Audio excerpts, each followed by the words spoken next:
Average age of a family of 4 members. So 4 பேர் கொண்ட ஒரு குடும்பத்தில் பார்த்தீங்கன்னா அவங்களுடைய சராசரி வயது 25. If the average age of the father and mother is 30 years, what is the average age of the 2 children கேட்குறாங்க. 4 உறுப்பினர்களை கொண்ட ஒரு குடும்பத்தின் சராசரி வயது 25 ஆண்டுகள் எனில் தந்தை மற்றும் தாயின் சராசரி வயது 30 ஆண்டுகள் என்றால் 2 குழந்தைகளின் சராசரி வயது என்னன்னு கேட்குறான். இப்போ பாருங்க, ஃபர்ஸ்ட் சராசரி வயது இப்போ 4 பேருது அப்படின்னும் போது அதோடைய சம்முன்னு பார்த்தீங்கன்னா டோட்டல் ஃபேமிலின்னு வச்சுக்கிறேன், எஸ்டிஎஃப்னு சொல்லிட்டு 4 × 25 100 ஆண்டுகள்னு சொல்லிட்டான், முடிஞ்சிருச்சு. இப்போ அவங்களோட வயதுகளுடைய மொத்த கூட்டுத்தொகை வந்து 100 ஆண்டுகள். அதில் அப்பாவும் அம்மாவுடைய சராசரி வயது 30னா அப்போ அவங்களுடைய கூட்டுத்தொகை என்னவா இருக்கும்? 2 × 30 60ன்னு முடிஞ்சு போச்சு, 60 ஆண்டுகள். அப்போ மீதி இதை கழிச்சோம்னா அதான் வந்து அவங்களோட குழந்தைங்களுடைய கூட்டுத்தொகையாக இருக்க போகுது. 40 ÷ 2ன்னு போட்டோம்னா 20 ஆண்டுகள். அவங்க என்ன கேட்குறாங்க? சராசரி தான் கேட்குறாங்க. ஸோ சராசரி இதுதான், 20 ஆண்டுகள் தான் சராசரின்னு சொல்லிட்டு.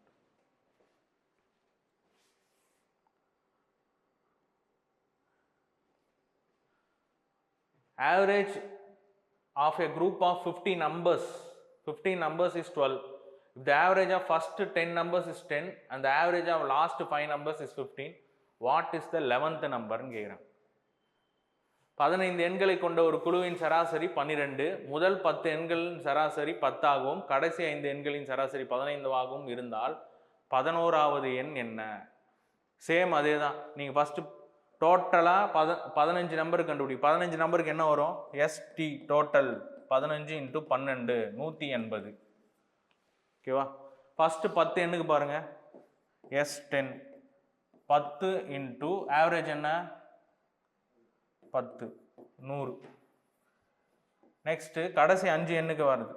கடைசி 5 எண்ணு என்ன வரும்?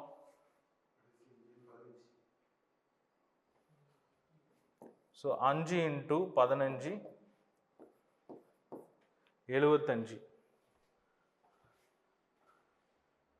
சரி, இது வந்து ஃபர்ஸ்ட் மொத்த டோட்டலு கரெக்டாக average of first 10 10. So 10 10s are 100. Next average of the last 5 numbers 5 numbers into அதோட ஆவரேஜ் பார்த்தீங்கன்னா 15.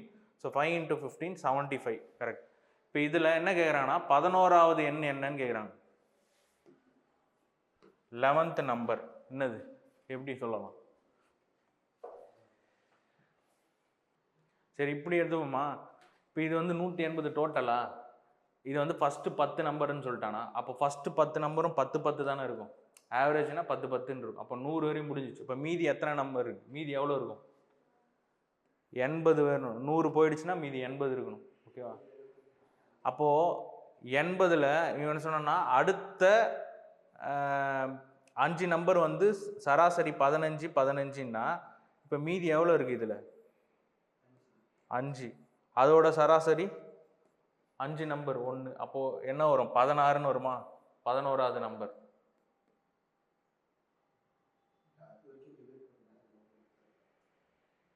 புரியுதா? ஃபர்ஸ்ட் 10 நம்பர் 10 10 10, அது வரை 100 முடிஞ்சிச்சு. மீதி இருக்கிற நம்பர் 80 80. அவன் என்ன சொல்கிறான்னா 5 15. அடுத்த 5 நம்பருக்கு வந்து 15 தான் சராசரின்னு சொல்கிறான். ஃபஸ்ட்டு 10 நம்பர் முடிஞ்சு போச்சு 100ன்னு சொல்லிட்டு. மீதி இருக்கிறது 80 இருக்குது. அந்த 80 எப்படி டிஸ்ட்ரிபியூட் ஆகும்? 15 மீதி இருக்கு 5. ஃபஸ்ட்டு 10 நம்பர் முடிஞ்சு போச்சு. 11 12 13 14 15. இந்த 5 நம்பர் தான். இப்போ நமக்கு 11வது நம்பர் வேணும். மீதி இருக்கிறது எவ்வளோ? 100 கழிஞ்சு போச்சு. மீதி இருக்கிறது எவ்வளோ? 80 80. அவன் என்ன சொல்கிறான்னா லாஸ்ட் 5 நம்பர் 75 இருக்குதுன்னு சொல்கிறான். இப்போ அந்த 75ல் 80 வந்து 5 கம்மியாக இருக்குது இல்லையா? இப்போ இந்த 11 12 13 14 நம்பர் என்னவா இருக்கலாம்? இப்போ இங்கே இது ஒரு 16ன்னு வச்சுப்போம். இது ஒரு 16, இது ஒரு 16, இது ஒரு 16. மொத்தம் எத்தனை? 4 16 64 வந்துருமா? இன்னொரு 16 சேர்த்தா 11வது நம்பர் 16 இருந்துச்சுன்னா என்ன ஆகும்? அதோட சராசரி டோட்டலாக பார்த்தீங்கன்னா 180ன்னு வந்துடும். 15 தான் வருது. 15 தான் சொல்லியிருக்கு. அதான் நான் கேட்குறேன். அப்போது வந்து 11வது நம்பர் என்னவா இருக்கும்? இப்போ நான் இதை 20ன்னு வைக்கிறேன். இப்போ 20ன்னு வைக்கிறோம். 15 15 15 15. இப்போ மொத்தம் எத்தனை வருது? 15 நாள் 60 ப்ளஸ் 20 80. இப்போ நீங்கள் சப்போஸ் நம்ம 20 எடுத்தால் 15 15 15 பார்த்தா ஆவரேஜ் வராது. இப்போ நீங்கள் 16 16ன்னு எடுத்தோம்னா லாஸ்ட் இந்த டிஃப்ரென்ஸ் பார்த்தாவே தெரிஞ்சிடும். இந்த டிஃப்ரென்ஸ் எவ்வளோ வருது? 5. ஸோ 11வது நம்பர் வந்து பார்த்தீங்கன்னா அந்த 5 தான் ஈக்குவலாக டிஸ்ட்ரிபியூட் ஆகிருக்கும். ஸோ 15 + 1 16. ஸோ 11வது நம்பர் வந்து பார்த்தீங்கன்னா 16.